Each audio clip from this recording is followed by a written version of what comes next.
I'm Brandi Kruse. Coming up today on Undivided, a failed politician is failing up into a $650,000 a year taxpayer-funded job to lead a failing agency. Gee, what could go wrong? Plus, Democrats find yet another tax they want to hike. Meanwhile, they also want you to pay to give immigrants hockey lessons. And the building industry blasts the ruling against I-2066 as corrupt and rigged. That and much more coming up today on Undivided. Remember, you can support this little show of ours for just $5 a month by signing up at undividedpod.com. And right now, military, veterans, and first responders can get 30% off their first year of Undivided by using the promo code USA.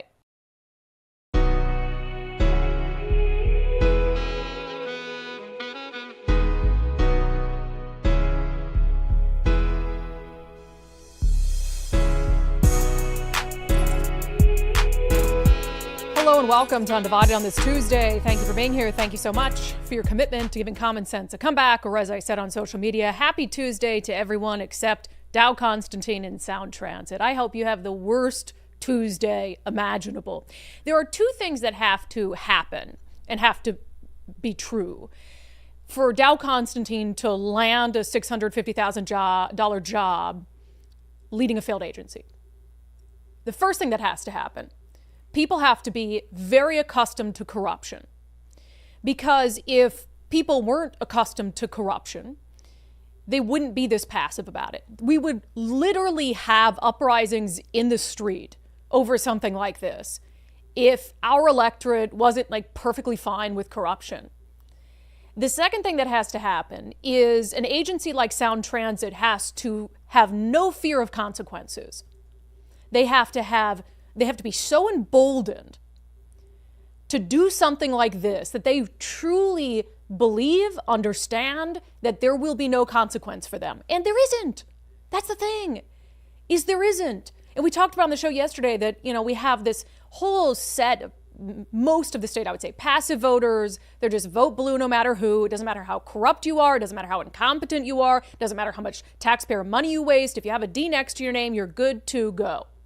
So for those who haven't followed this story, there have been rumors for several months that four-term King County Executive Dow Constantine was going to be named the new CEO of Sound Transit. It seemed like it was heading in that direction. He came out and he said that he wasn't going to run, thank God, for a fifth term. This job, opening was there. And it just so happens that Dow Constantine, because he's been the King County Executive for almost 16 years, that he has appointed personally enough members of the board to have a majority in place to vote him in as the next Sound Transit CEO, which is the definition, as we've said on the show, of cronyism. And the left was outraged about this when Dow Constantine's name started to surface.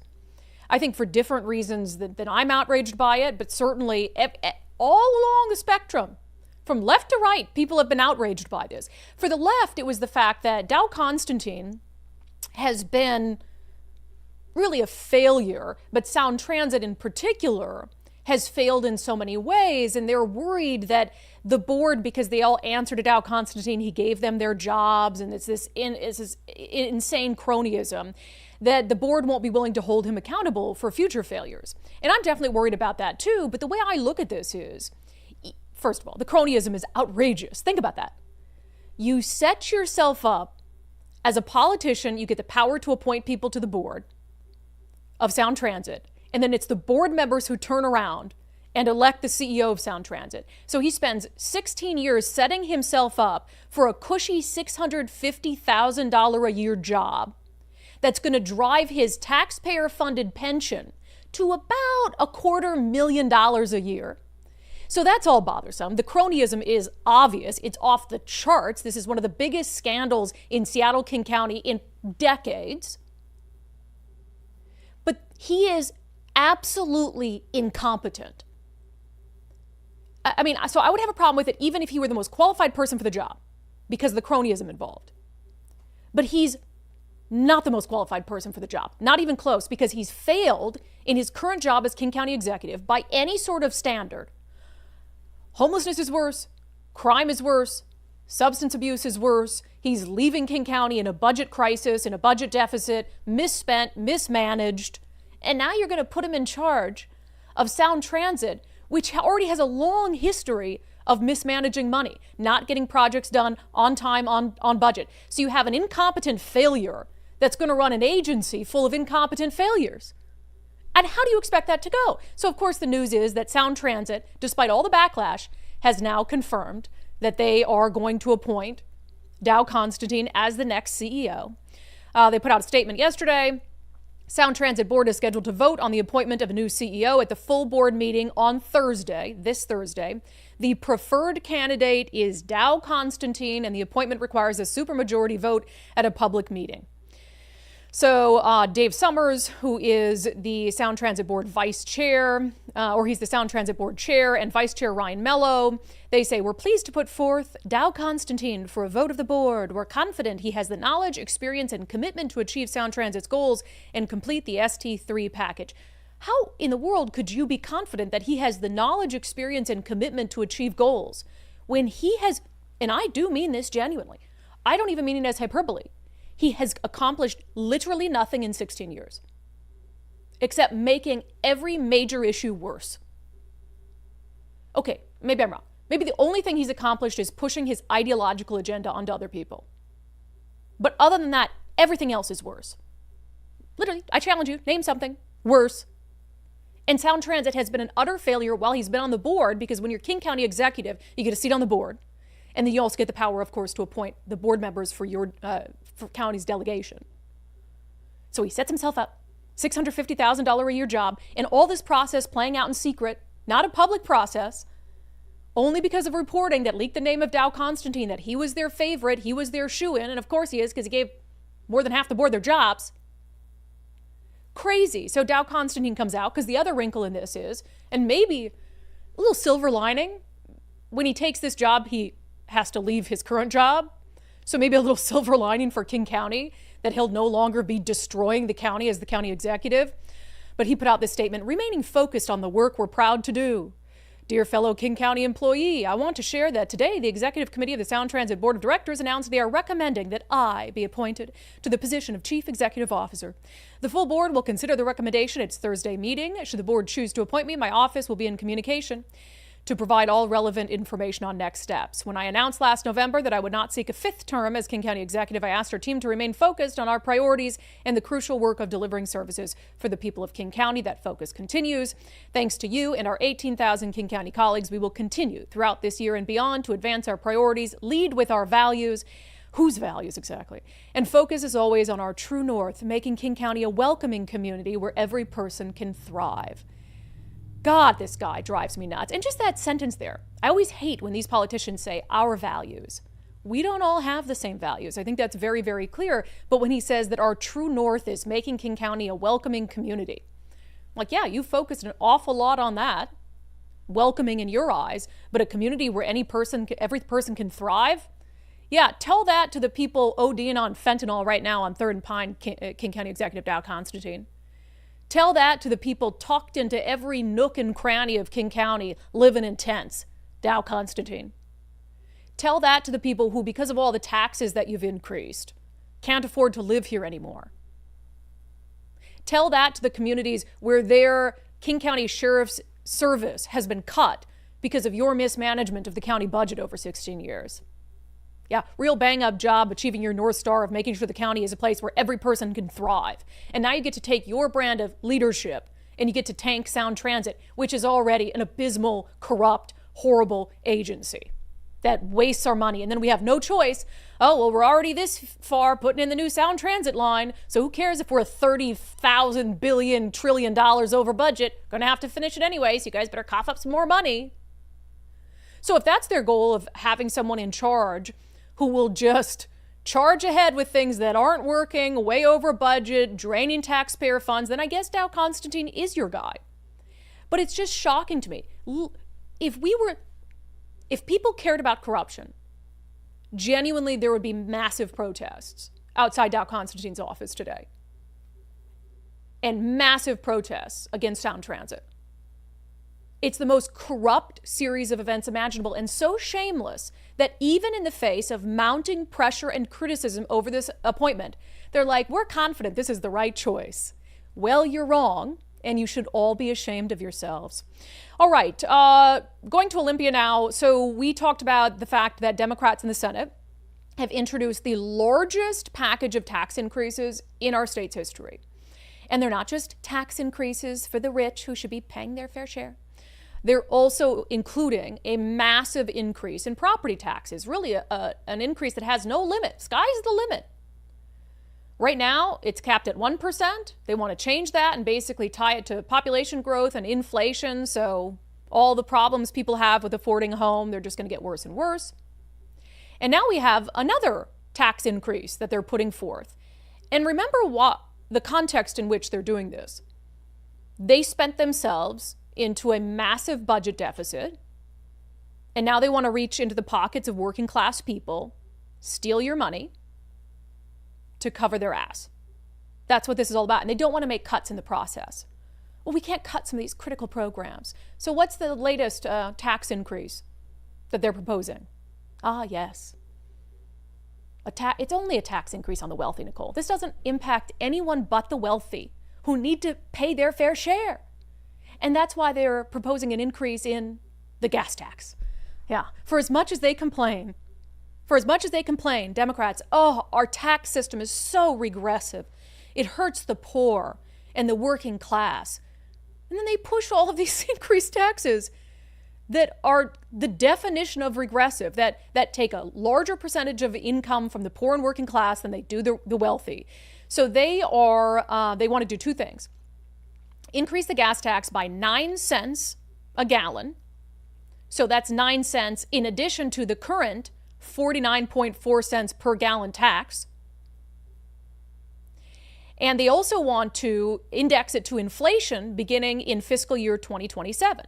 So it would just continue to go up and up and up and up. And this particular policy, if they pass it, the 9 cent increase would happen right in the middle of summer, July 1st, 2025. Boop, 9% increase per gallon to their already, so bringing the total gas tax to over 49 cents a gallon, not to mention the increased costs related to the Climate Commitment Act, which is a tax. It is a gas tax. It was funny, I don't know what news agency it was, some local TV station that said, Democrats proposing, the first increase to the gas tax in years. It was like, okay, no. We are experiencing an increase to the gas tax right now in principle. The Climate Commitment Act, which adds 25 cents, 30 cents, 50 cents, depending on how the climate auctions go. We've been experiencing an increase in the gas tax for some time. It's not literally the gas tax, but it is an increased tax on gas. And now they want to increase it by 9 more cents starting July 1st in the middle of all your travel holiday seasons when gas prices are already very high in Washington. They're high year round. But they're incredibly high in the summer months, of course. And then, starting in 2027, they want to make sure the fuel tax is indexed to inflation. Great. Also, there'll be a special fuel differential tax rate. So if you use special fuel, it goes even higher. 3 cents increase above the gasoline. So that it would include whatever they're adding to regular gas, special gas. 3 cent increase in the special fuel tax rate in fiscal year 2028. 3 cent increase in index to inflation beginning in 2029. So everyone's gas is going up, and that, of course, hurts the poor and the working class more. So on top of the largest package of tax increases in our state's history to try to cover the fact that they spent us into a $14 billion budget deficit, they're also looking to, in July, as of July 1st, increase the gas tax by 9 cents. So if you're keeping track on all of these things that you're going to be dealing with, the two big ones that you need to know and that you need to tell your friends and family about, property tax increases and gas tax increases. Because those are two things that across political lines, voters in this state do not like. And they have said time and time again, they do not like it. They don't want increases that are massive in their property taxes without a vote of the people. They certainly don't like paying more money at the gas pump. So it's important to early and often tell people what's happening right now, what Democrats are pushing for in Olympia, the fact they're doing it in the backdrop of a $14 billion budget deficit, and they really have no interest in cutting along with this. Like, hey, we're in a bad position, so we need to cut some things that maybe aren't absolutely necessary, and then we can talk about, if we're still short, raising some taxes. Here's State Senator Marco Elias that, we just can't have a plan where we only do cuts. That's just not acceptable. It's focused on a couple of core principles. The first is keeping the promises we've made to Washingtonians over the last few years in investment packages, focusing on preservation and maintenance of our existing transportation system, and then focusing on the traffic safety crisis that we're still seeing play out on Washington roads. When Senator King and I started our work in January, we tried to focus first on what could we do with the resources that were in the transportation system and how far would those dollars take us. After a few weeks, it became clear that the resources in transportation are inadequate to meet the needs of Washingtonians. If we were to use our existing resources alone, it would mean significant delays to projects all over the state. It would mean suspending workforce development initiatives at ferries and state patrol, and it would mean inadequate transportation system for Washingtonians. So that's just a nice way of saying you're SOL. We're doing this and we don't care what you think. And to be fair, Nicole was listening to the hearing, and Senator Curtis King, who's one of my state senators, seemed to be supportive of where they'd come with the transportation package. Now, the transportation package and overall budget, separate, although there's a tie there to the other budgetary issues that we're dealing with more broadly in the general fund, et cetera. But I mean, I get it that you've spent us into such a deep hole as Democrats. Like, you have to balance the budget, so how are you going to dig yourselves out? But don't act like you're the party of the working class, you're the party of the poor, trying to lift people up, when at every turn you're introducing taxes that will push them further into poverty. That's just the truth. So they're going to focus on the bright, shiny object. Oh, but look at this. We're taxing the rich. We're taxing big businesses. It's like, fine. I mean, that's a dumb idea because it's going to trickle down and hurt people. But we're not going to let you distract from the fact that you're also pushing people out of their homes and out of the state, and you're making it harder for them to afford everyday goods because you keep driving up the price of gasoline. And meanwhile, might I just say, something we should all be able to agree on. We should only be pursuing tax cuts that hurt the working class, or tax increases rather, that hurt the working class, if you have really done everything you can to make cuts. And any Democrat who tells you that they have is lying. And you only need to look at, in the exact budget that Senate Democrats put out, in the exact budget proposal that Senate Democrats put out, where they introduced the largest package of tax increases in the history of the state of Washington, including massive property tax increases. In the exact budget, they have 2 line items to help teach people to play hockey. Just 2 examples. So one of them, $150,000 of the general fund state appropriation for fiscal year 2024 and $150,000 of the general fund state appropriation for a nonprofit that provides holistic services to help refugee and immigrant women. Funds must be used to expand an existing program that increases equity in ice skating and hockey by providing skate lessons to preschoolers from diverse and low-income families. And then another line item, $100,000 of the general fund state appropriation for fiscal year 2026 and $100,000 for the general fund state appropriation for fiscal year 2027 are provided solely for a grant to a Seattle-based nonprofit to expand a program that provides skating lessons to preschoolers from diverse and low-income families. Look, I love cute little kids. I love hockey. I love the idea of teaching cute little kids to play hockey.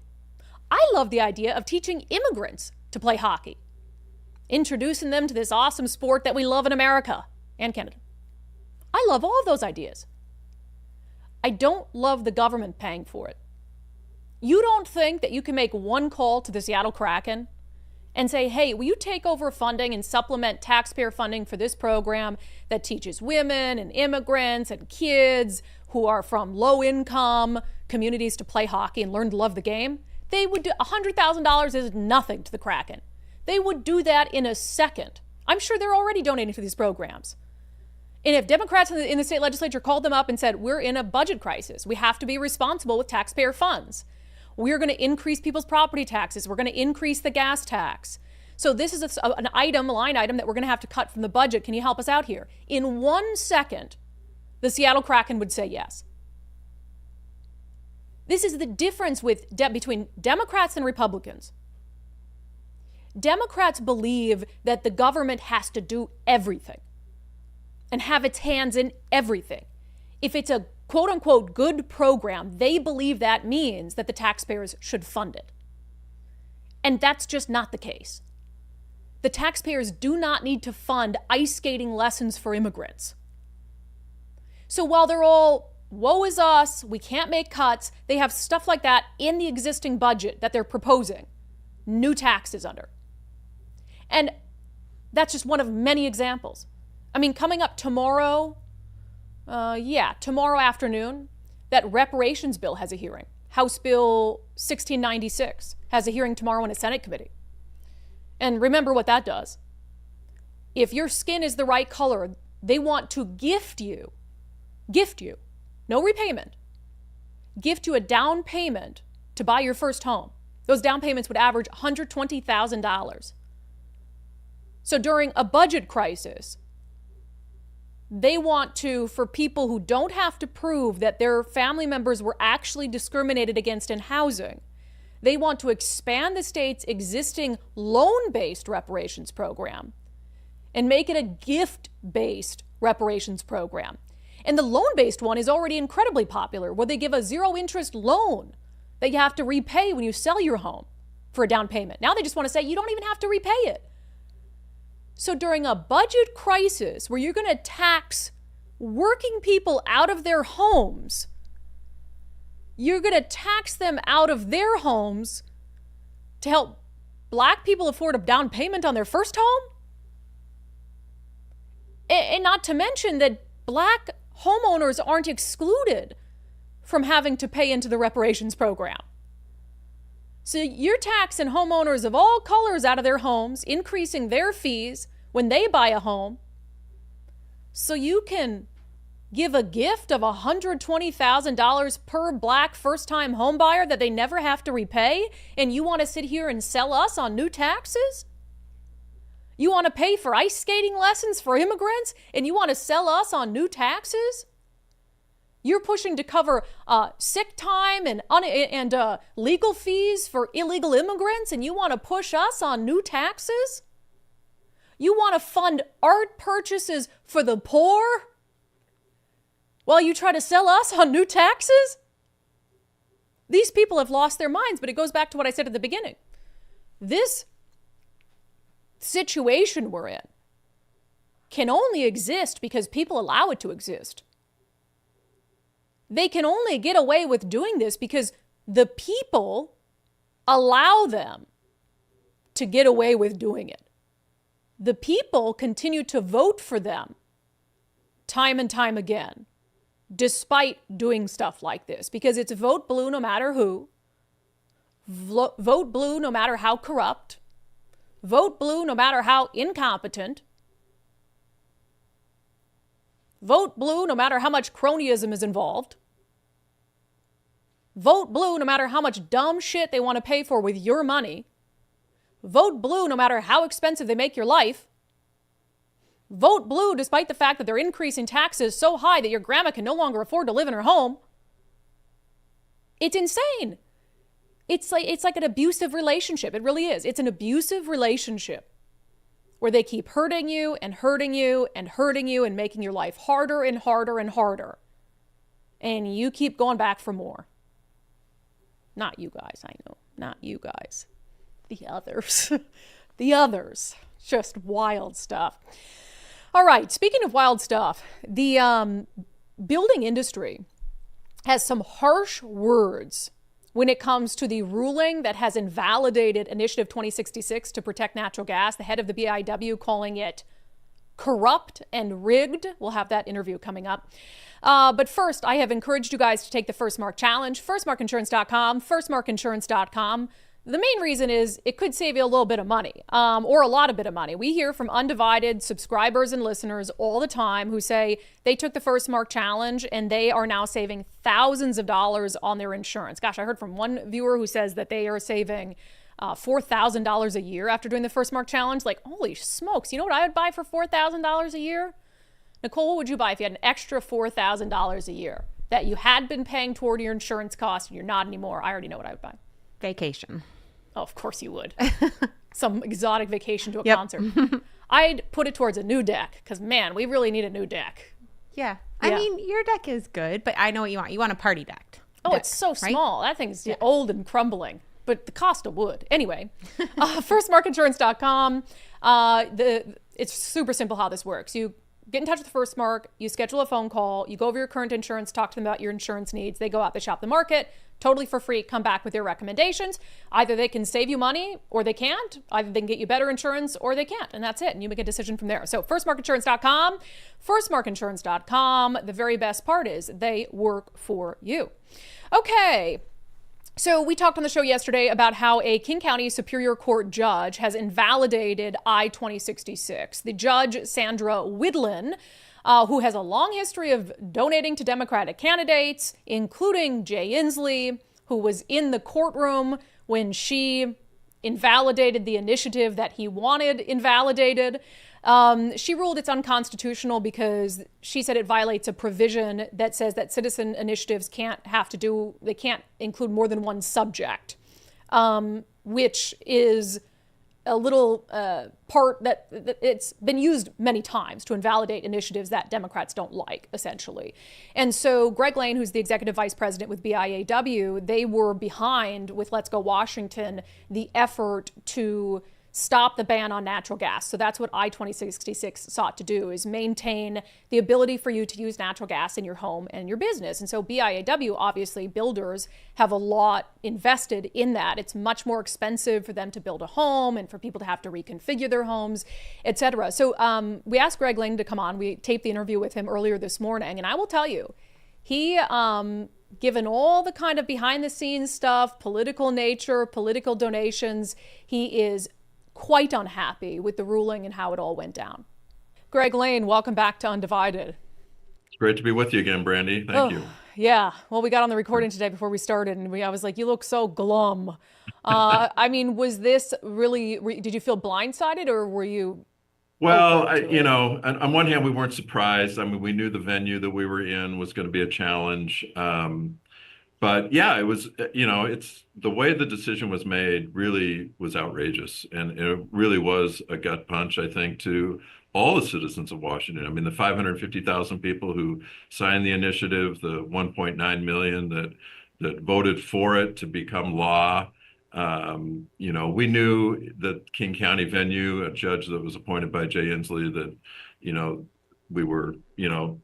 we were concerned going into it, certainly, but the way the decision was made and the reasoning behind it from the judge, I mean, it was clear this was a done deal from the get-go, it undermines, I think, the credibility of the entire system. Certainly, the way this is coming about, and people should be very concerned moving forward about having an initiative process that really truly is operating the way it should be, and that is a check and a balance on the legislature. And if the rest of the judicial system is going to be, I hate to use the term rigged, but set up in a way that is just going to undermine the people's right to initiative process moving forward, that should concern everybody. Yeah, it definitely has this chilling effect, right? Because initiatives aren't cheap to run, as you know, and you guys have been involved in this one since the beginning.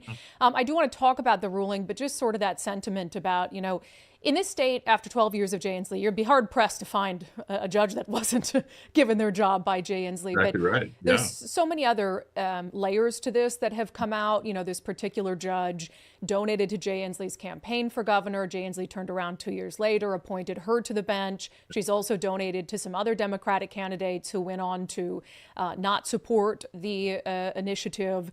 And on top of that, this judge just last year donated to the head of the appellate court, where I believe that this case is going to go next. So in terms of conflicts of interest, do you guys have serious concerns about that?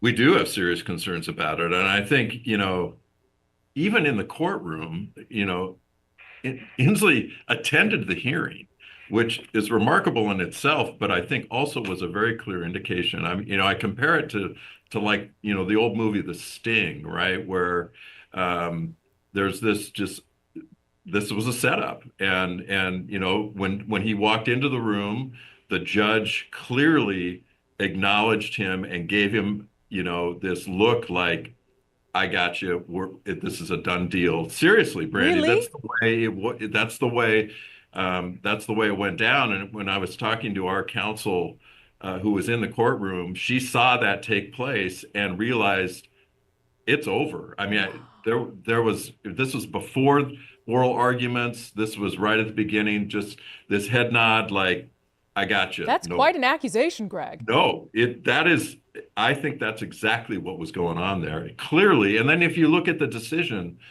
the reasoning that she came up with to make the decision she did was clearly based on opposition to the policy. There is no legal basis at all to the decision that she rendered. So, this was set up, and I have no doubt in my mind about this. I know it sounds outrageous. It is outrageous. I am not someone to talk in hyperbolic terms. You know me. I do know We've that, yeah. had many conversations, but I think the word corruption here is applicable. Not financial corruption, but in the sense of 12 years of Jay Inslee appointing judges in this state that are going to make their decisions based on policy preference and not on any sort of legal reasoning. All pretense of objectivity or impartiality was thrown out the window in this case. I mean, the judge clearly had her mind made up. Clearly it was predetermined. And so we move forward with that being the result. We knew that, being in the court of King County, that things were going to be a challenge for us going in anyway, but to have it set up the way that it was set up, and the outcome that we got, we didn't anticipate. And I think that's what is most outrageous about this, and should be most concerning about it to just whether you're a Republican or Democrat, right? We all want the judicial process to be impartial and to be based on the rule of law. And we have now moved into the realm where that is not the case in the vast majority of venues in this state, and that's because of Jay Inslee. Yeah, just to underscore it for people, because we have had many conversations. I mean, when you use words like rigged and corrupt, I mean, and you say you're not a guy who engages in hyperbole, it's very true. I mean, you've texted me before when I engaged in what you considered hyperbole on my show and gave me the old tisk for it. So I know you to be someone who doesn't say things like that unless he means it. I mean, like I mentioned, the connection that this judge has to, politically speaking, to the chief judge in the appellate court. Is that something that you guys, I mean, what if that's the judge that you get? Right. Well, actually, we're going to go direct review to the Supreme Court. But they could kick it down. And in these cases, going direct review to the Supreme Court is justified and is really the step in the process that will be next. So we will skip the appellate court, and the Attorney General, who was co-defendant in this with us, it is a bit convoluted, but because it was state law, the Attorney General was the lead defendant. Right after the ruling, we were all in agreement that we were appealing directly to the Supreme Court. So we will be filing that in the next couple of weeks. We fully anticipate, as they have in the past, that they will accept it, and that we'll have a hearing in front of the Supreme Court probably late spring or early summer, sometime in May or June. So that will be the next step. So fortunately, we will avoid having to go through an appellate court, which, again, I don't think would be the best venue for us. The Supreme Court, as you know, that's not the best venue either, made up, right? I mean, but there are a couple things that give us some optimism and some hope at the Supreme Court. The first is that the reasoning of the judge of the decision that we got out of the Superior Court Friday is completely thrown out in terms of the Supreme Court. You go in front of the Supreme Court with a clean slate, arguing directly to the judges. And yes, we are appealing the ruling of it being unconstitutional, but the reasoning around how she got to that decision is completely irrelevant when it comes to the Supreme Court. So we're starting fresh there, which is good. The second thing is the Supreme Court will have to acknowledge and deal with Supreme Court precedent on these cases, which is in our favor, where the Superior Court clearly did not take that into account whatsoever, but the Supreme Court has to. So we do feel like we will get a more fair hearing and with the Supreme Court. The other key point to, and it should have had an impact on the Superior Court level, but certainly didn't, is there's a presumption of constitutionality that has to be proven by the plaintiffs as being unconstitutional. So the judges and the Supreme Court will go in with a presumption of constitutionality that has to be disproven by the plaintiffs in them making their arguments. And I think that also will be approached more honestly, I guess, by the Supreme Court than we got in the hearing at the Superior Court level. Well, I hope so. But you still have a court where justices, many of them owe their seat to Jay Inslee, who made initial appointments before they ended up running for their seats. So that always concerns me, especially if he's going to insert himself in person into this process moving forward. One more thing on this, just because you brought it up, and it's actually a point I failed to make on the show yesterday. The Attorney General's office, is helping to defend the initiative. I guess, and this is something I asked Nick Brown about when he was campaigning, because he was opposed to the initiatives. And I said, well, how can people trust that you're going to defend them to the best of your ability if you don't agree with them politically? And he assured us that he would. Did you feel like through this process, the AG's office was giving the initiative the best defense it could? We did, yes.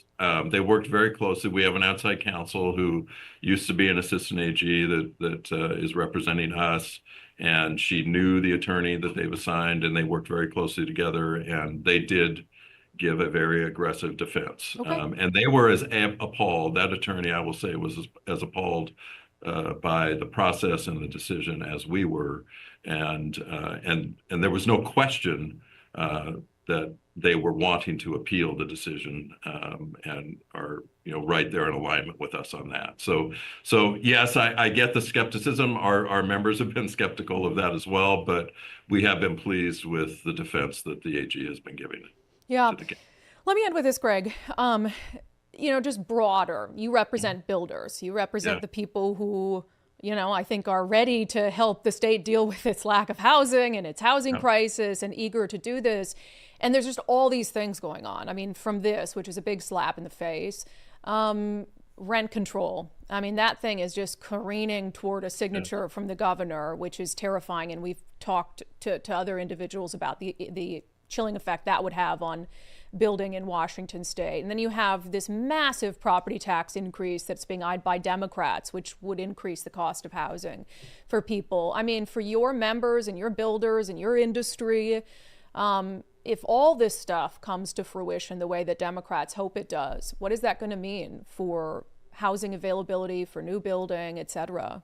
It has it will reduce the ability to build affordable housing and provide home ownership opportunities for people. And that's, yes, our members are concerned about it, but we are more concerned about what the policy has to the citizens of Washington, both current homeowners who, now with this decision throwing out I-2066 are going to have to pay 150% increase in utility rates when they're forced to be all electric. They're going to have to pay $40,000 to $70,000 on average in conversion costs for their own homes. How many of those folks are going to be pushed out of the homes that they're in and be forced to rent again and not be able to own homes because of those costs? I think that's going to have an impact. The property tax increases are also going to have an impact on current homeowners being able to afford to stay in their homes.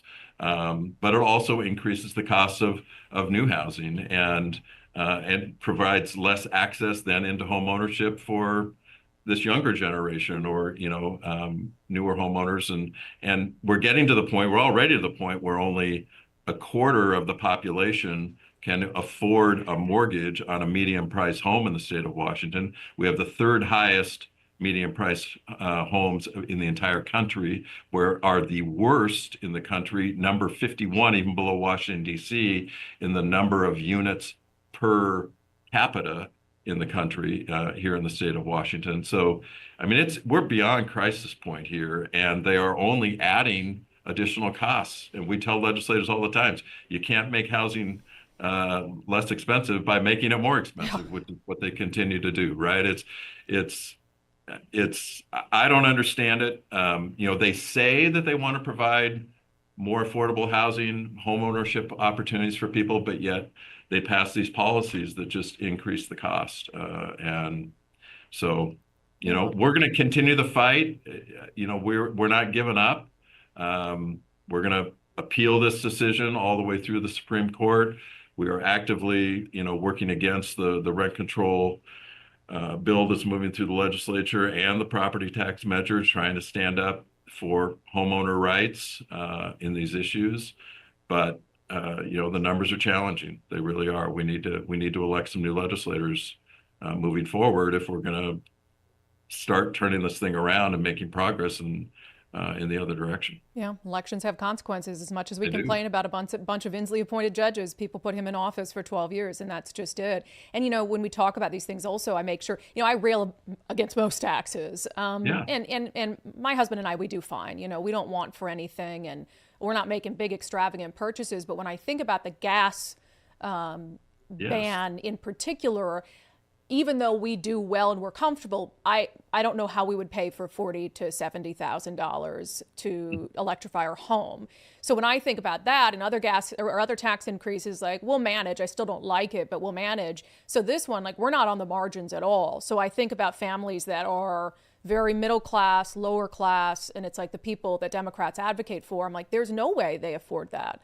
So, if I've got to figure out and make a plan ahead for how we're going to pay for it, I don't know how so much the state pays for it. So it just really makes me sick to my stomach, to be honest. All right, Greg. I totally agree. Yes. Well, for people who don't know you, this is about as fired up as you get. I've never seen Greg Lane so fired up. So it's just all sorts of stuff going on. This one's a big one. And it's big not just because we were the sponsor of the initiative, but it's big because I've lived my entire life here in Washington State. I've worked in the legislative process my entire career. And there are certain points in that timeline, right, where there are just huge leaps that demonstrate how far left we are moving in this state. And on Friday certainly was another huge sign that things are getting worse. Yeah, gut punch. All right, Greg Lane, keep up the good fight. Thank you so much. Thank you, Brandi. Wild stuff. And hearing some of what was going on in the courtroom that day when Superior Court Judge Sandra Widlin decided to invalidate the voter initiative. That's pretty significant. And again, Greg Lane doesn't just throw out accusations, but him calling that ruling rigged and corrupt, suggesting that the judge and Governor Jay Inslee exchanged some sort of wink, wink, nudge, nudge when Inslee walked in the room. And by any account, the political donations and appointments and all of that, how could it not give people pause about whether that ruling was rigged and corrupt? So it's insane. And the voters are the ones who lose. And, to pursue Inslee's climate agenda, trying to force a cost of $40,000 to $70,000 on families to electrify their home is utterly insane. That segment, sponsored in part by our friends at the Rental Housing Association of Washington. Become a member today if you're a landlord in the state, rhawa.org, rhawa.org. They are down there fighting tooth and nail against things like rent control, so God bless them for it. But speaking of voter initiatives being nullified, being overturned, the attack on the initiative process. Yesterday in Olympia, in the House Education Committee, there was a hearing on Senate Bill 5181. So this is the matching bill to House Bill 1296. So both the House and Senate introduced their own versions of a bill to dismantle the Parental Bill of Rights that was passed through the initiative process just last year. I want to play for you a couple cuts from the hearing yesterday. So first, Senator Claire Wilson, a Democrat who is one of the lead sponsors on Senate Bill 5189, she introduced the bill to the committee by repeating a tired lie from Democrats. The bill doesn't change any rights. Lie. It protects the health privacy of students. Lie. It aligns definitions of health records for consistency. Lie. And it protects student rights that are given to them already under protecting laws, and really clarifies the difference between medical record and a student record as well. I believe 5181 addresses the things we were looking for, and I appreciate you hearing the bill today. It is an insane lie to say that Senate Bill 5181 doesn't change any rights. Then why do you need it? If it's not changing any rights from the Parental Bill of Rights, why would you need a whole new law? That seems weird. And we already know that it is. The Parental Bill of Rights did a bunch of things when it comes to the right of a parent to know what's happening with their kids at school. For instance, because of Senate Bill 5181, it's in full effect, or because of the Parental Bill of Rights, it's in full effect right now in Washington state. If your child is going to school and teachers are calling them by a different name and a different gender, you have a right to know. Before the Parental Bill of Rights, they could keep that secret from you. And I'm sure they are still keeping those secrets, violating the Parental Bill of Rights. But right now, because of the Bill of Rights, you have a right to know if your kid, Timmy's going to school and being Tammy. And everyone is calling him Tammy. Her Tammy, rather. So to say, and this is not the first time we've heard a Democrat say that, oh, it doesn't change any rights. It absolutely changes rights. What the hell else was the Parental Bill of Rights for, if not to give parents more rights? And you're upending it. And I thought that State Representative Travis Couture, a Republican, had a very good question as the bill was being introduced to committee about there's some rules around the title of the bill and how it has to reflect the substance of the bill. And he pointed out a clear inconsistency. The title says an act relating to amending the Parents' Rights Initiative to bring it into alignment with existing law. Well, the Parents' Rights Initiative is existing law, so how could the underlying bill actually amend it and be in order with the title? Gee, good question. Well, I'm not going to make any pronouncements about how a court would review that, but Representative Couture, if the title is challenged, courts do have significant experience in examining and reaching decisions on whether or not a title is appropriate or defective. Yeah, interesting. So how can the bill bring the Parental Rights Initiative into alignment with existing law when the Parental Rights Initiative is existing law? Things that make you go, I also want to give a shout out to Tim Eyman. So Tim's often, initiative was a $30 card tab guy. He's often down there when it comes to testifying against efforts to undermine the initiative process. And I was just glad that someone called them out to their faces about this farce of attaching an emergency clause onto a bill like this that's clearly not an emergency. But the only reason they do it is to bypass the people's right to referendum. Here's Tim Eyman's testimony. What I'm going to talk about is the emergency clause that is slapped on this bill. Removing the parents' rights is not an emergency. Mount St. Helens blowing its top, that's an emergency. But negating a constitutional right, the right to referendum, is not an emergency. The sole motive for this emergency clause is to take away that right and force the citizens to have to do a citizen initiative instead of a referendum, which requires twice as many signatures. If you were confident that you were doing what the voters wanted, you wouldn't be fighting so hard to prevent the people from voting on it in the first place. What we've seen over and over again is this attempt, 20% of the bills have an emergency clause slapped on them. You do that in order to stop the people from having a chance to exercise a constitutional right, and you do it all the time. Out of 500 bills you pass every legislative session, about 100 of them you declare as an emergency. I question the motives behind this emergency clause, and I question motives when your motives are questionable. This is not even questionable. Please do not impugn motives. Questioning our motives is also impugning. I question the motive of the emergency clause itself. The emergency clause, it has motivated behind it to prevent the citizens from exercising a constitutional right. And if you thought you were doing the right thing, you would allow the system to go forward. Instead, the voters qualify their initiative, then you pass it for the sole purpose of being able to gut it the following session. I appreciate your consideration. Truth bombs, and they didn't like that. Can't impugn the motives. So God forbid you sit in front of them and point out the reason they're doing these things. The reason they passed it last year just to turn around and make it easier for them to gut it this year. The reason they attached an emergency clause onto it when it's very clearly not an emergency by any definition, so they can bypass the referendum process and force people to spend more money and more time via the initiative process, which they'll just find a judge to undo, or they'll come back in the legislature and undo it themselves. It's like we have no power. We have no power. Anyone who wants to hold the government accountable and make sure that the government has a check, we have no power. And I would also point out this is an 80-20 issue that they're doing this on, literally.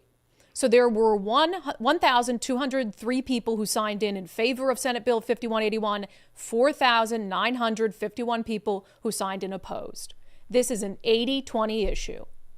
People want, parents want, when the issue is explained to them factually, it's a no-brainer. Parents have a right to know what's happening with their kids at school, period.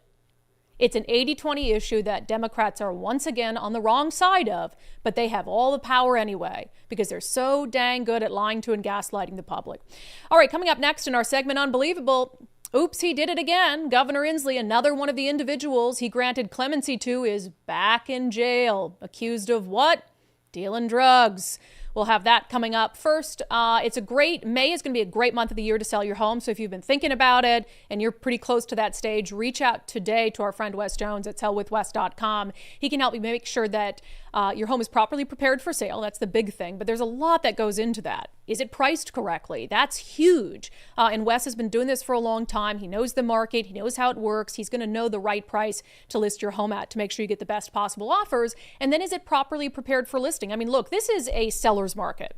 There is a ton of pent-up buyer demand. So if you list your home, like, it's going to do well, right? But you want to make sure that it exceeds your expectations. And so if there need to be some cosmetic upgrades that are made, Wes and his team can totally take that off your hands. They can manage those projects for you. In fact, Wes loves to do that. He's the son of a builder. And you don't even have to pay for it until closing, which is nice if you're kind of worried about coming out of pocket for cosmetic upgrades, etc. So reach out to our friend Wes Jones. He says 2025 is shaping up to be a great year for real estate. Sellwithwes.com, sellwithwes.com, simply a better way to sell your home. All right, ladies and gentlemen, 69-year-old Eugene Smith was just released from prison back in 2021, courtesy of former Governor Jay Inslee, but it already looks like he's heading back to the slammer. Let's talk about it in our segment, Unbelievable.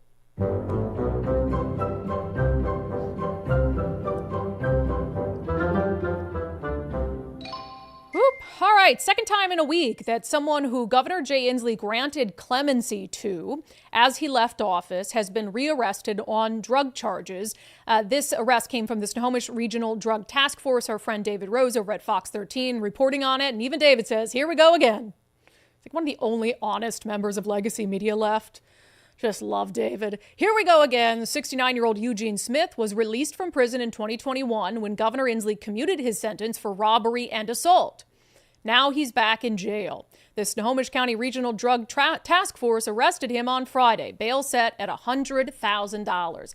And there were a ton of these commutations that Governor Inslee put down for people who had a variety of criminal convictions. Like in this case, it was robbery and assault, but whose offender score had been raised by a conviction for a felony drug possession. So when the Supreme Court nullified our state's felony drug possession statute in the Blake decision, essentially there were offenders who had to be their offender score had to be tweaked a little bit because of that decision. Then Jay Inslee went and he took it a step further and he said, you know what, let's let a bunch of them out of prison. Because so what if they had a felony drug possession, 10, 15 years ago? That's not a big deal. And so they shouldn't still be in prison for robbery and assault.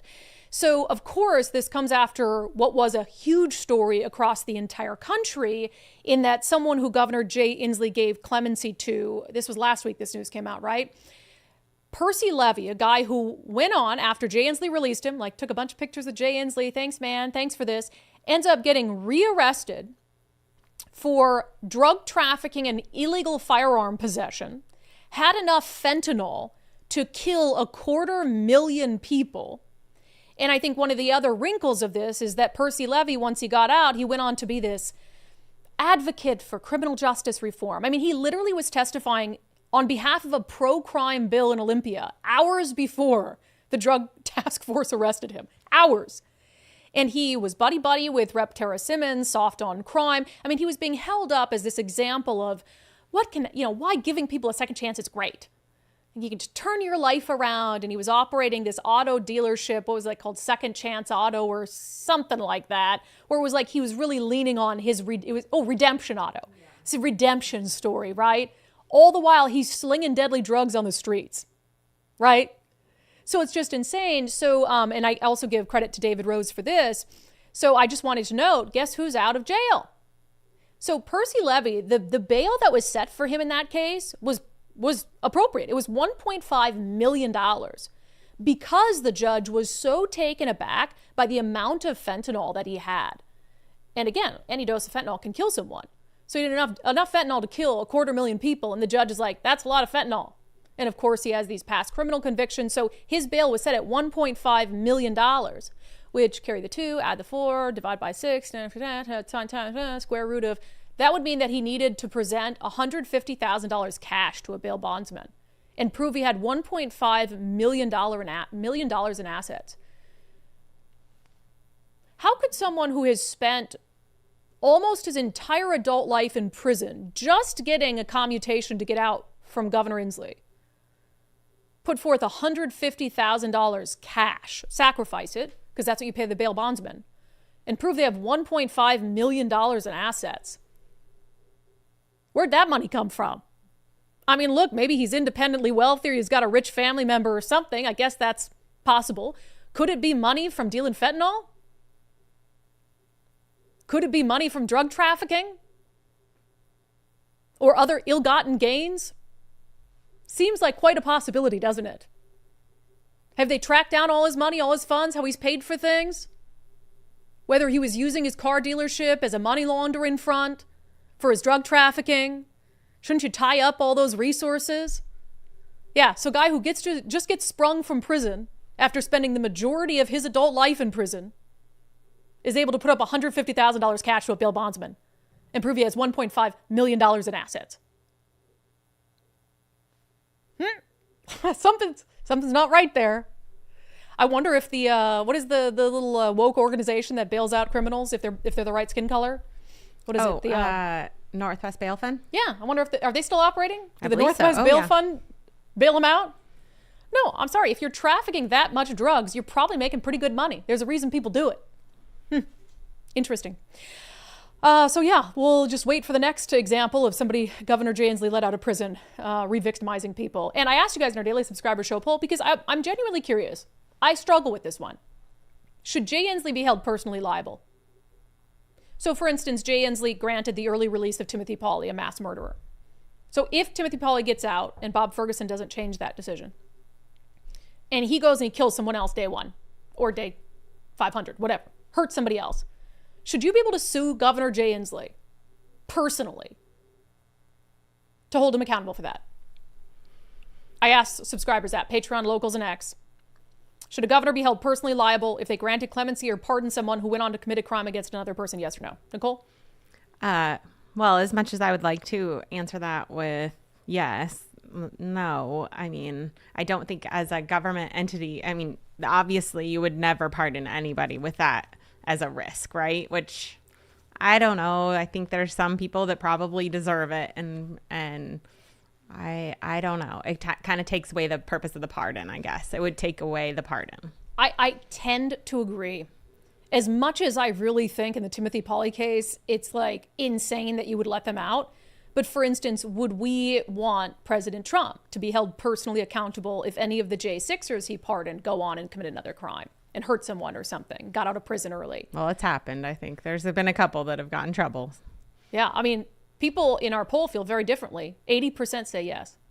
20% say no. I feel like that's because they have Inslee in the back of their mind right now. But yeah, would you want your enemy to have the same power?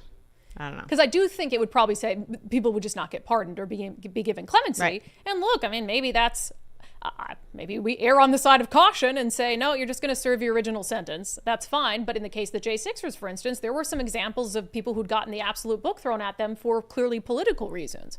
I didn't agree with all the pardons. So it's a tough one. It's a tough one. I also think that based on how things work like this in government, it would probably end up being the taxpayers paying any compensation to families of But that's why I victims, said so. personally. Could you sue I know. Inslee personally, or would it have to be the that's state, right? I mean, it's an unrealistic expectation, and so I think it would end up being taxpayers. So Yeah. Let's see. I'll do a couple from locals. Weiss Castle says, no, where would this end? Would rather limit the governor's power than remove personal immunity. Yeah.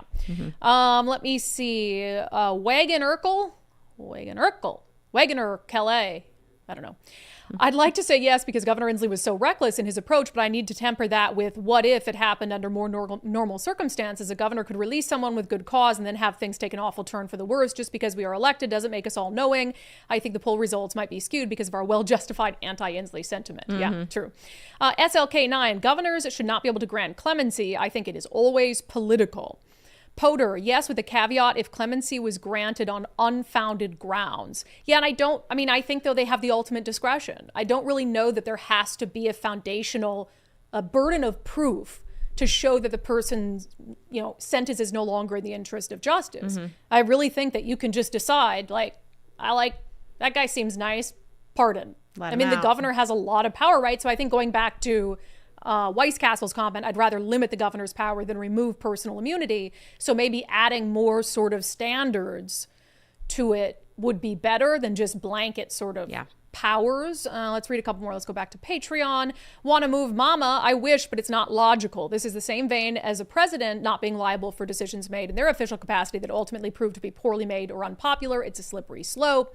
Sharon, I'm not sure about the idea of pardons anyway. Why should the governor be able to arbitrarily release someone and then leave and have no accountability? How do we know he's even looked into the details of the case or familiarized himself with the circumstances? Here's what I do think would be good. Ban pardons in your final 6 months. No pardons or clemency in your final 6 months.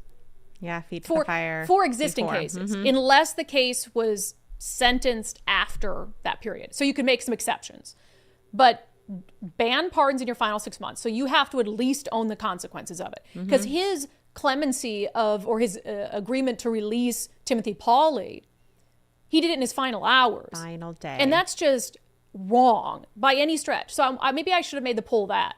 Would you support banning the ability to pardon or give clemency in the final 6 months in office? Yes. And that may be the difference. Because I think I would support that as well. Unless the case was just adjudicated, so you could make an exception. Unless the case is adjudicated within the final 6 months and you want to make a decision in there.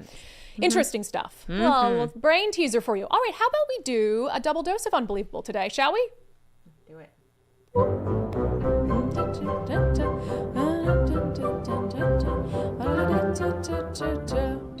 We just need to make the show 2 hours because we already go long every day anyway. This is just an example. I'm giving a seminar that you can attend, by the way, a free webinar tonight on media literacy. You can find the link on my social platforms. You just got to register, but totally free to attend. And this is the kind of thing I want to talk about on that webinar because there's blatant bias, bias in headlines, bias in coverage, but it's then there's a different reality. And if you're a person who's not in tune with what's going on, as we talk about a lot, those passive news consumers and passive voters, they'd read something like this and be none the wiser as to the causation. It's the media fails often to tie cause and effect. Our homeless crisis is bad. Yeah, but why and who? Our drug crisis, yeah, but why and who, right? So the headline of this Seattle Times article seems, straightforward enough. Filling a prescription in the Seattle area? Put on comfortable shoes and be ready to wait. So the whole premise of this article, because I'm going to make you guys guess what's missing from it before we even get there. So the whole premise of the article, I'll read some quotes in a second, is that there are very few pharmacies left. So people have to go further to find a pharmacy in a city, right? Can't just walk down the street like you used to be able to. And that means since there's fewer pharmacies, you have to wait in line for a longer period of time. And I'm sure many of you have experienced that. So specifically when they're talking about the city of Seattle, okay?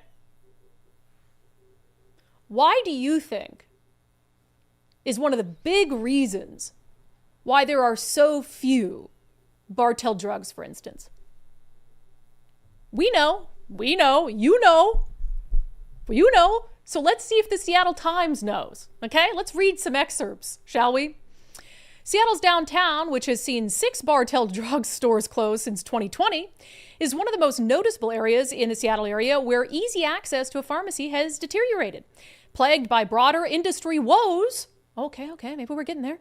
Several drugstore chains, including Rite Aid, owner of Bartell Drugs, CVS, and Walgreens, closed stores across the nation and in Washington.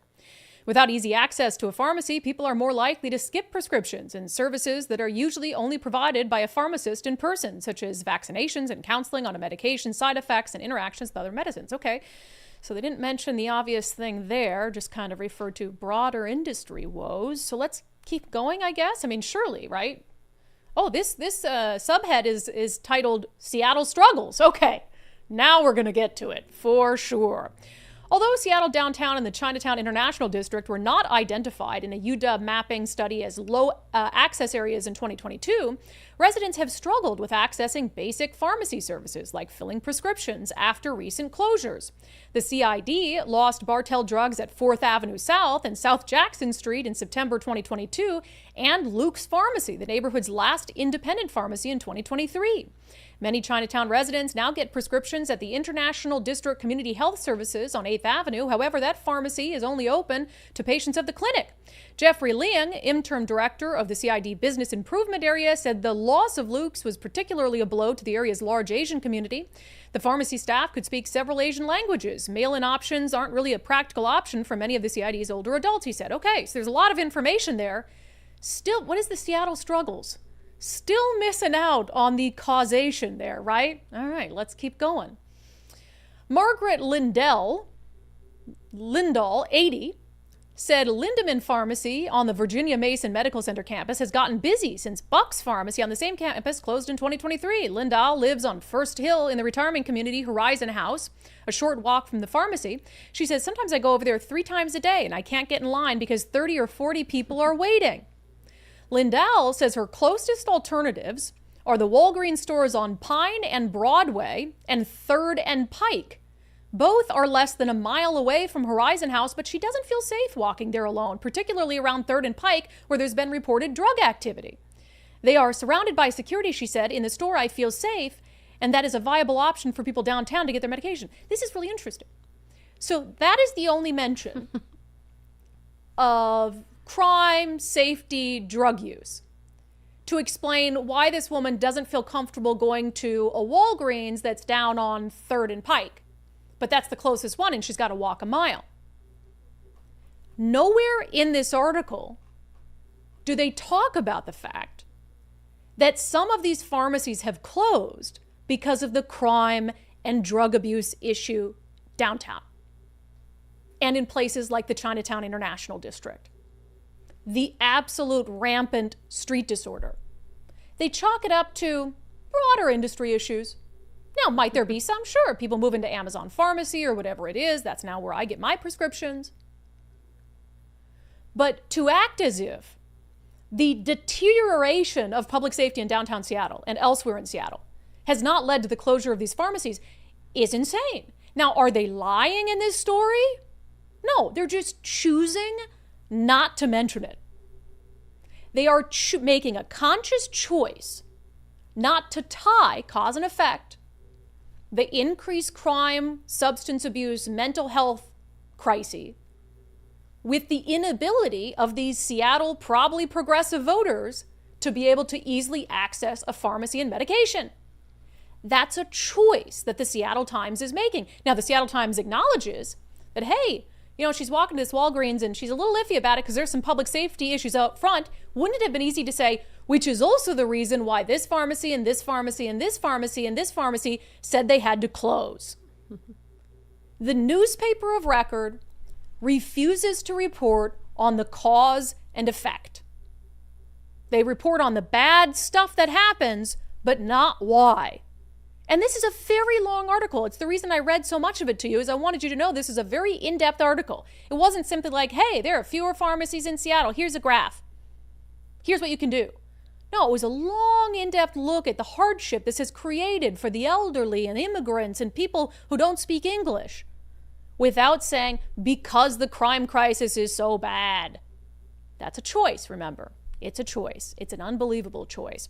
All right, I want to get to national news, including this whole drama over the Trump administration and its group chat on Signal. First, I've talked about my success on the Eastside Weight Loss Clinic program for years now, and that's because it's the only weight loss program that has ever worked for me. I've done all the fad diets. I've done all the crash diets. I've had temporary success. This is the only program where I feel like long-term I've been able to maintain a healthy weight.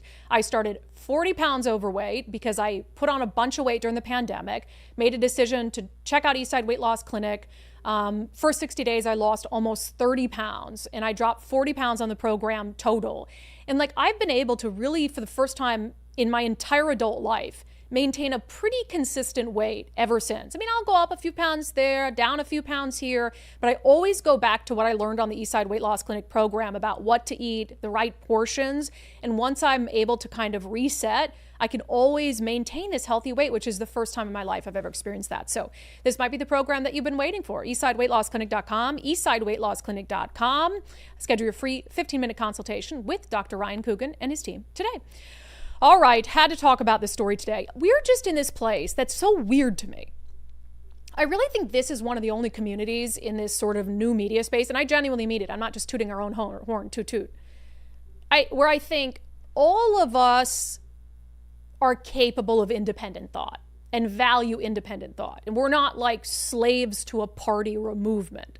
And I think it's a unique thing that we all have going on here, where we really value, dissent and the ability to think for ourselves. That doesn't mean I don't have strong opinions, and certainly I align more with the Republicans and what Trump is doing right now than Democrats and what's happening in Washington State right now. But it just, the obedience to political party or to political figures is always going to be strange to me. So I'm mortified by some of the reactions to this story. So you probably saw it in The Atlantic, the headline, "The Trump administration accidentally texted me its war plans. U.S. national security leaders included me in a group chat about upcoming military strikes in Yemen. I didn't think it could be real. Then the bombs started falling." So it was written by Jeffrey Goldberg with The Atlantic. And the gist of it is, he's sitting there minding his own business, and all of a sudden he gets looped in on a Signal chat, which if you're not familiar with Signal, it's like an encrypted messaging service. I sometimes use it to communicate with sources. And it's got the vice president on it. It's got Pete Hegseth on it. It's got members of the national security team on it. And they're talking about these strikes.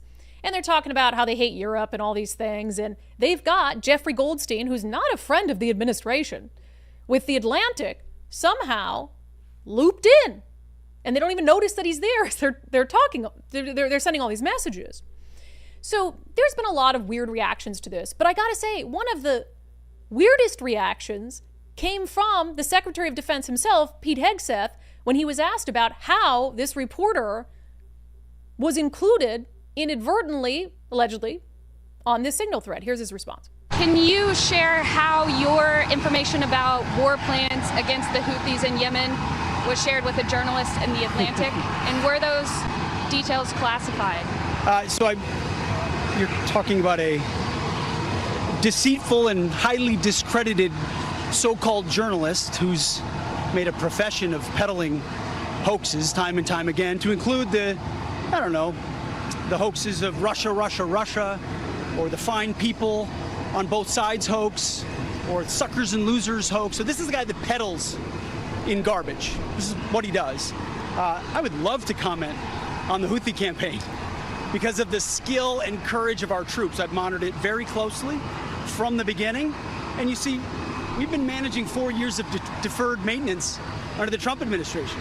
Our troops, our sailors were getting shot at as targets. Our ships couldn't sail through. And when they did shoot back, it was purely defensively or at shacks in Yemen. President Trump said, no more. We will reestablish deterrence. We will open freedom of navigation, and we will ultimately decimate the Houthis, which is exactly what we're doing as we speak from the beginning, overwhelmingly. Yeah, didn't answer the question. Deflection. You notice what he didn't say, though? He didn't say it didn't happen. He had an opportunity to say that's not true. This Signal chat didn't exist, or it was made up, or Jeffrey Goldstein wasn't on it. But he didn't say any of that, Goldberg rather. But he didn't say any of that. And that's because multiple entities, including the White House and Caroline Leavitt have since confirmed the authenticity of the Signal chat and the fact that Jeffrey Goldberg was on it. She said in a tweet, Jeffrey Goldberg is well known for his sensationalist spin. Here are the facts about his latest story. No, quote, war plans were discussed. No classified material was sent to the thread. The White House counsel's office has provided guidance on a number of different platforms for President Trump's top officials to communicate as safely and efficiently as possible. As the National Security Council stated, the White House is looking into how Goldberg's number was inadvertently added to the thread. So he was inadvertently added to the thread. And I saw these conspiracies about, oh, they did it intentionally because they were also saying all these bad things about Europe and they wanted Europe to know that they feel taken advantage of. They say those types of things publicly. They don't need to add a hostile reporter to a thread 2 hours before strikes in Yemen, risking him revealing it publicly just so he leaks bad things they said about Europe. That makes literally no sense. And now Republicans are focusing in on the use of war plans, how Jeffrey Goldberg calls them war plans. And you see them saying they weren't war plans. Here's what Jeffrey Goldberg said on CNN when he was asked about that. Nobody was texting war plans. Given you were privy to this group chat, is that how you saw it? No, that's a lie. He was texting war plans. He was texting attack plans. When targets were going to be targeted, how they were going to be targeted, who was at the targets, when the next sequence of attacks were happening. I didn't publish this, and I continue not to publish it because it felt like it was too confidential, too technical, and I worry, honestly, that sharing that kind of information in public could endanger American military personnel. Which it could, which is exactly why anybody who has the lame excuse that, oh, they included a reporter who, again, has peddled conspiracies in the past, who Pete Hegseth called highly discredited. So that's the guy that they would strategically add to a Signal chat about their plans for a bombing and just hope that he wouldn't release those plans before the bombing happened, someone who they have no trust in whatsoever. That excuse does not make literally any sense. And I don't care about, you get into these semantics about, well, they weren't really war plans or it wasn't really classified material. The reality is, in the text, which he, first of all, the only thing Pete Hegseth should have said about that, if he wants to be taken seriously, is we appreciate Jeffrey Goldberg understanding the sensitivity of that information and not releasing it publicly because it could have jeopardized our mission. And that's the truth, is he had information 2 hours ahead of time about bombings the U.S. was going to carry out in Yemen. And he chose and still chooses not to release the details of those plans. They should thank him for that instead of attacking him for it. It's the weirdest, most immature, crazy thing. And as I said about Pete Hegseth, just take the L, dude. Just take the L. Now, I don't agree with the Democrats who are saying people should go to prison for this. No, it's not. It's these crazy responses. The Democrats go to prison for this. And Pete Hegseth's that reporter's a hack. Dude, you did it. So just take the L. That's the only response is we're looking into how his name was added to that. Obviously, it's unfortunate, and we're very grateful to Jeffrey Goldberg that he didn't release the details of an imminent U.S. bombing in Yemen.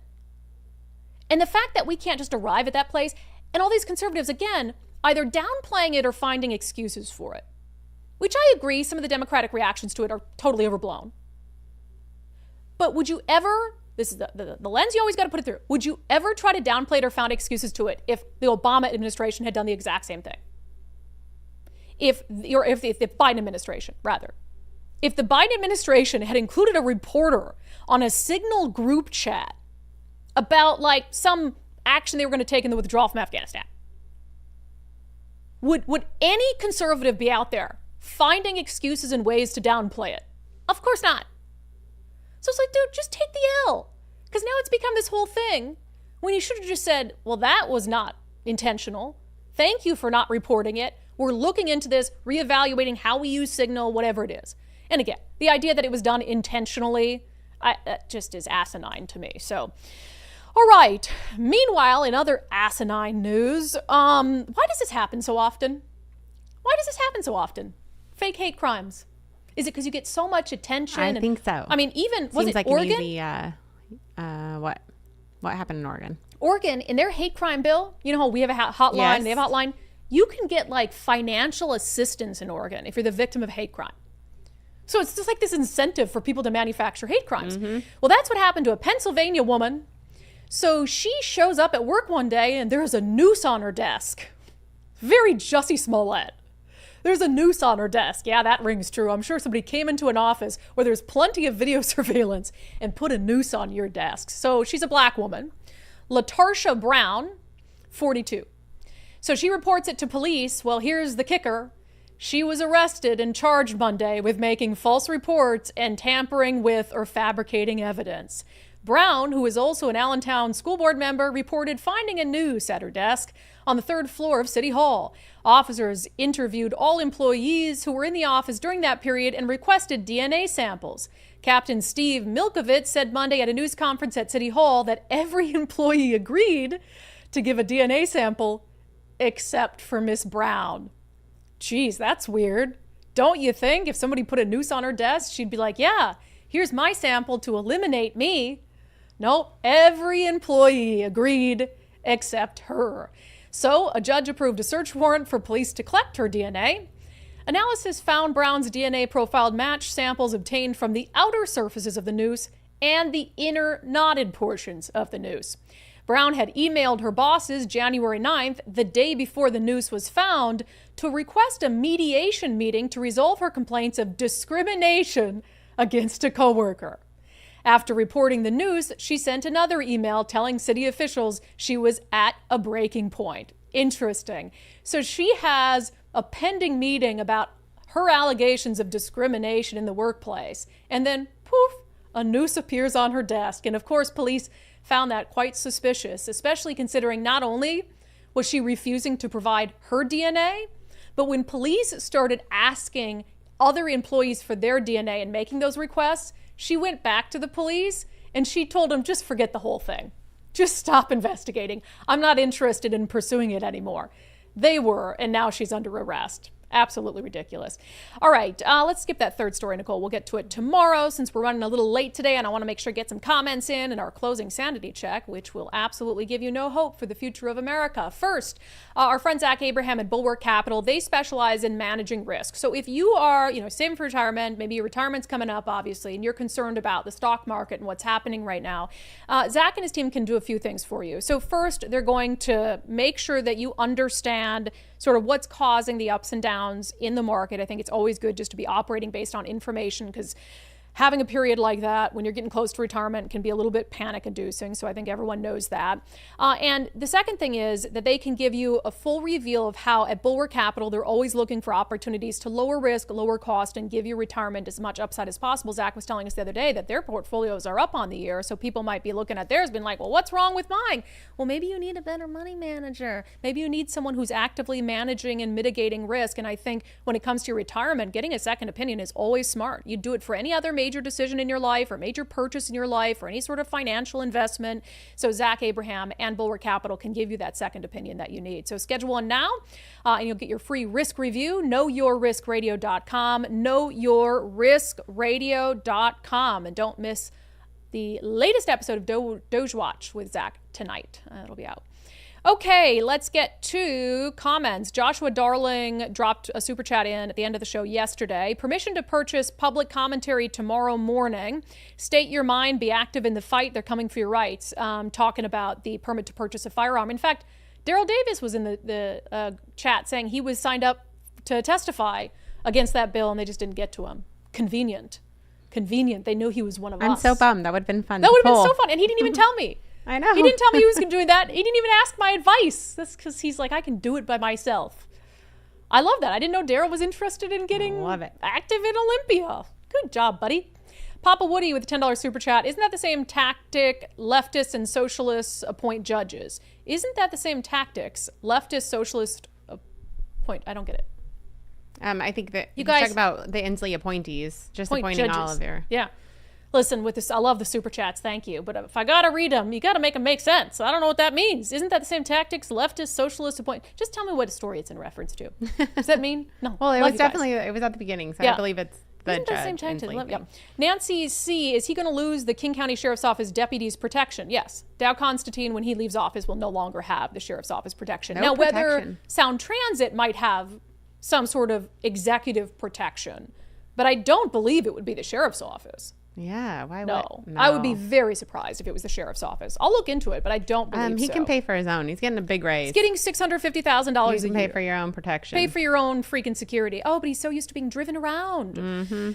Stephanie Brushwood, how does Washington State get the federal government's attention? The state is going down the toilet and not all of us can afford to move. And I'm getting tired. I agree. I don't know what else we need to do. Donald, what else do we need to do? I take back everything I said about Pete Hegseth. If you'll help us. I'm just kidding. All you said is you should take an L, which somebody said, what's an L? A loss. Loss. Take the L, Loss. dude.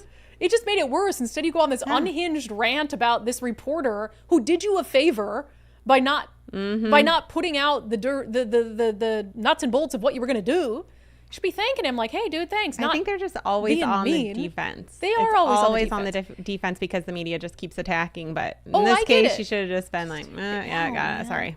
But you wouldn't believe the number of conservatives who are like, Brandi, this was all a setup, and they're trying to, come on.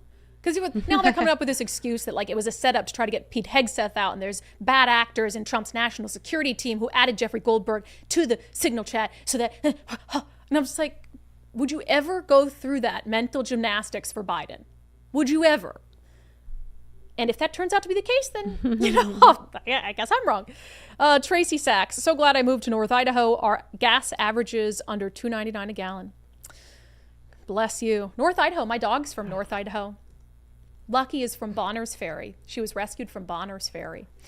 B. Larson, as someone who has played hockey for over 50 years, it is probably the most expensive sport for kids to play. Ice time and equipment are very pricey. Why not go for easier, more affordable sports? Not with the taxpayer money. Oh, I get what you're saying. Why not go for easier, more affordable sports? So, like, if you're an immigrant or low-income student, choose a sport that's not as expensive as hockey. Right. I think is what he's trying to say. But yeah, and there are plenty of nonprofits. We are overflow with, what are you doing over there? I have big news. I'm just making sure I Where can is break it right now. Where is it? Well, it's just in my messages. Okay, well, you just alert me. Do I need to stall? Well, I'll give you the okay. Okay, Right. and then you're gonna put it somewhere in the show sheet, right? Okay. Sure. Wow, Nicole. Well, you could take yourself off camera if you got to deal with that. This is amazing. My heart's racing. Oh my God, I think I know what it is. Yeah. I think I know what it is. Hold on. Let me just make sure. Okay. Oh my gosh. yeah, Okay, let me keep reading. It was just given to me, so I'm pretty sure we're good to go. Where is it? Top of the comments. Wow. I know. Breaking news. This is according to the family, right? Yes. You're confident in it? Yep. She said, I'm shaking and crying nonstop. Governor Bob Ferguson has just overturned former Governor Jay Inslee's decision to release Timothy Pauley. You're hearing it first here on the Undivided podcast. Mass murderer Timothy Pauley, who's been in prison since 1981, accused of killing 3 people, trying to kill 2 others at the Barn Door Tavern in SeaTac in 1980. He was granted an early release by the Indeterminate Sentencing Review Board in 2022. Governor Inslee stepped in and stopped that early release. And then on his way out of office, Governor Inslee opted to sign his release and rescind his previous blocking of that, allowing a pathway for Timothy Pauley to get out of prison. We know that really the family members of all of Timothy Pauley's victims, but in particular on Sunday's show, we had Kelly and Angie in. Their father was murdered by Timothy Pauley.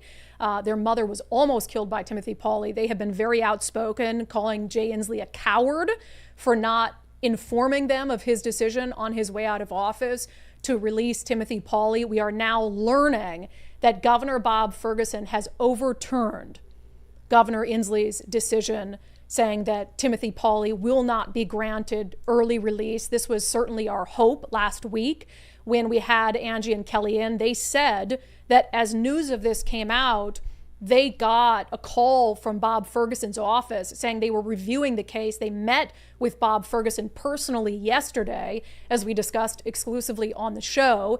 And Bob Ferguson told them he'd have a decision the next day or two, and his decision has now come down. Nicole, is there any other commentary from the family that you want to read? Well, right now, Governor Bob Ferguson just tweeted out, after a careful, thorough review of the record, I am issuing an order canceling parole for Timothy Pauley, who is serving a maximum term of life in prison for triple murder he committed nearly 45 years ago.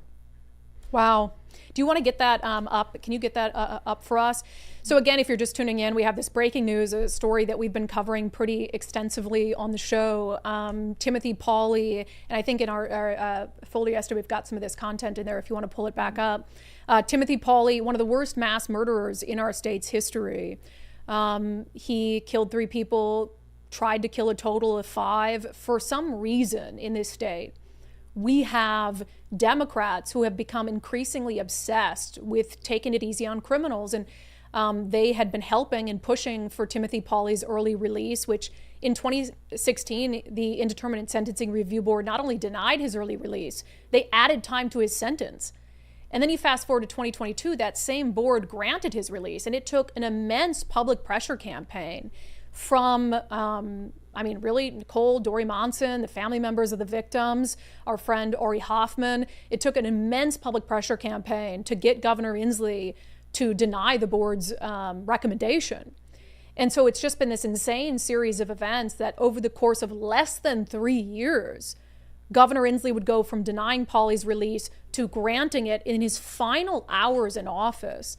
And we had an incredibly emotional interview with Angie and Kelly, whose father was killed by Timothy Pauley, whose mother was nearly killed by Timothy Pauley, who I think were resigned to their belief that Inslee's ruling couldn't be undone. They thought that it was just final. And then they get this call out of the blue from Bob Ferguson's office saying, we're going to give this a second look. And I know my fear last week, and some of you expressed on the show yesterday, that the fear was that Bob Ferguson was giving them false hope, that if he weren't going to reverse this decision or didn't believe he could reverse the decision to release Pauley, then why would he even tell them or reach out to them or tell them he was looking at it? And that's why yesterday I really thought he's going to overturn this thing, because I just didn't think, even Bob Ferguson, as little as I think of him, I didn't believe that he would give the family false hope. So again, Bob Ferguson coming out, he released a full press release, but saying on X just moments ago, we heard it first from the family. After careful, thorough review of the record, I am issuing an order canceling parole for Timothy Pauley, who is serving a maximum term of life in prison for a triple murder he committed nearly 45 years ago. And in it, he includes his order. It is dated today. It says cancellation of ISRB order of parole. I, Bob Ferguson, governor of the state of Washington, by virtue of the power vested in me by the Constitution and laws of Washington, do hereby order and direct that the order of the Indeterminate Sentencing Review Board of the state of Washington in this matter is hereby canceled. The Secretary of the Department of Corrections is ordered not to release Timothy Pauley. The parole granted to Mr. Pauley by the ISRB in the attached order and any prior orders is canceled. That is the right thing for Bob Ferguson to do in this case. And the family, Nicole, if you can characterize what they sent you, they said that, was that Angie or Kelly? They're shaking with. It was Kelly that was shaking. Angie had just called her and let her know. They didn't have any documents or know anything else other than they had just been told that he was not getting out. Yeah. And I have this, the order from Governor Inslee is multiple pages, and I'm curious what his determination was for reversing it. But it's the right thing to do. I'm glad that he did it. And this is really great news for the families of Timothy Pauley's victims. I do know that when they met with Ferguson, they were told that they cannot give him any new information. So they can make their case based on stuff that they had given Inslee.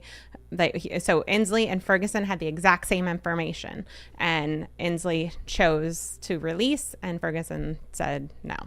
This is what Ferguson said in his order. I'm just going to read from it. So remember, Governor Inslee denied the release in 2022 and then said that, Mr. Pauley has all of a sudden, had to come to Jesus, and he realized what he did was wrong. This is what Bob Ferguson says.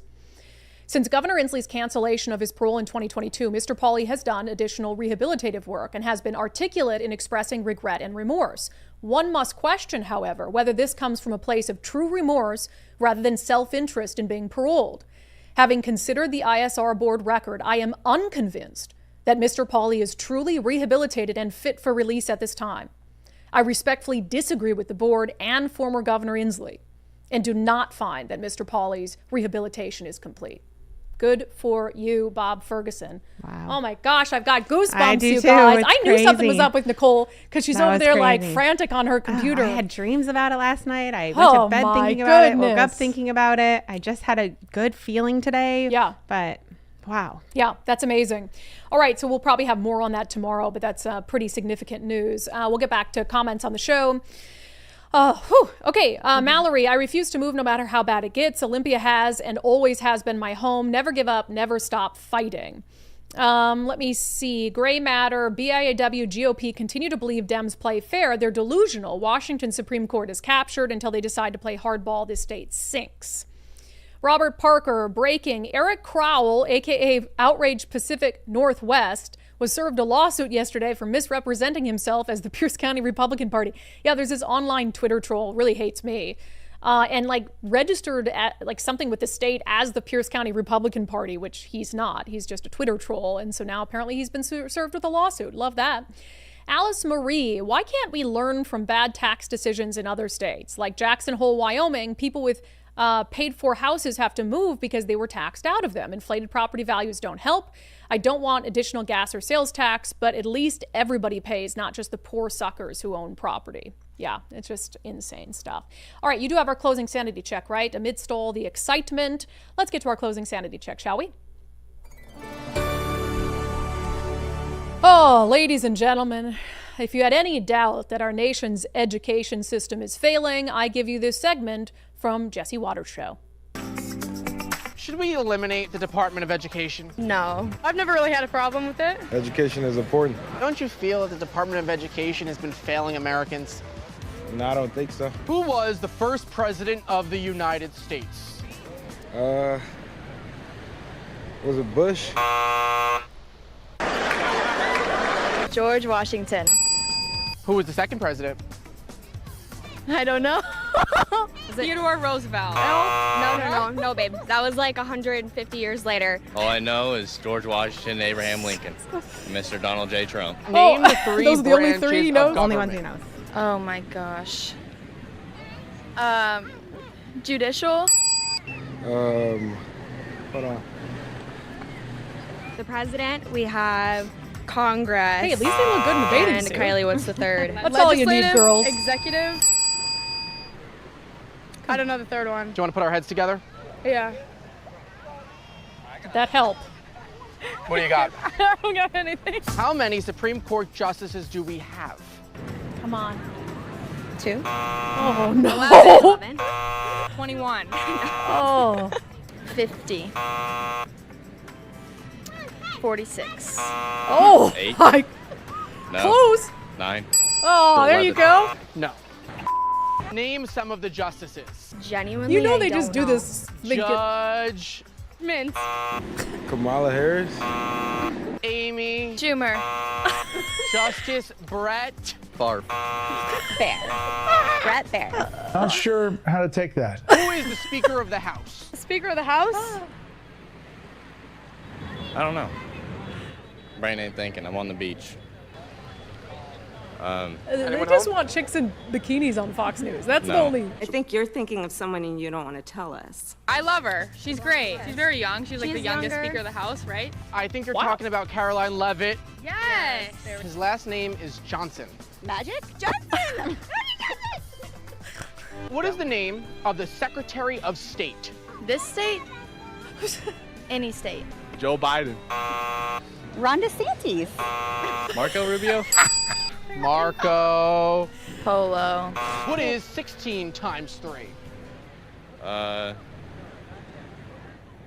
Wait, you're putting on the spot. Spell Mississippi.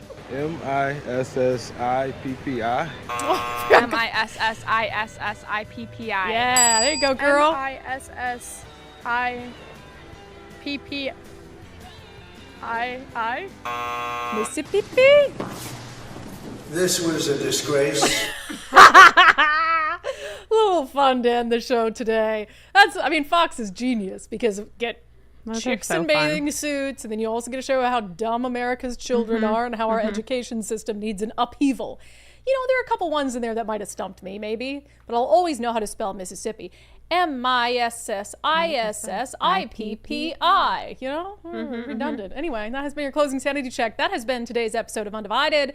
Thank you for being here. Thank you so much for your commitment to giving common sense a comeback. We appreciate every single one of you. We sure do. But in particular, we appreciate our subscribers who pay $5 a month or more to support our work. That's awesome. And you know what? You could be one of them. You just sign up right now. Don't delay. UndividedPod.com, UndividedPod.com. And you click on the banner in the upper right-hand corner. I think I'm explaining it to you all like children because I just watched that Fox News segment. Click on the banner that says support the show for $5, and that's it. And if you're a member of the military, veteran, or first responder, type in the promo code USA and get 30% off your first year of Undivided. How about that? See you back on the live show tomorrow at noon.